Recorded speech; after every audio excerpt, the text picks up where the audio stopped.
Magandang araw mga kamarites. Nandito na naman ang mga marites nyo sa tindahan. Medyo nakakalungkot nga lang kasi nga dahil sa pagpalit ng principal makaipawal na din ang pagtitinda dito sa loob ng school. Kaya sana hindi matuloy yon kasi pag natuloy yon wala nang hanap buhay ang mga marites nyong tindera. Ang kalalabasan niyan tambay na marites na. Ayan, kaya dapat hindi matuloy yun.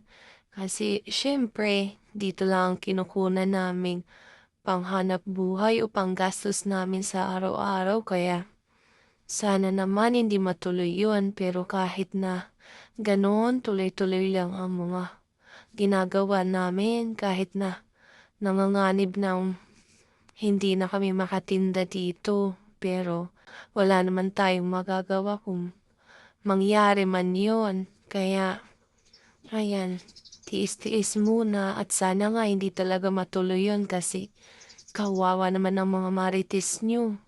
Wala na ngang pera, wala pang kikita sa araw-araw kasi ito lang talaga ang aming hanap buhay. Kaya kailangan magtiyaga muna.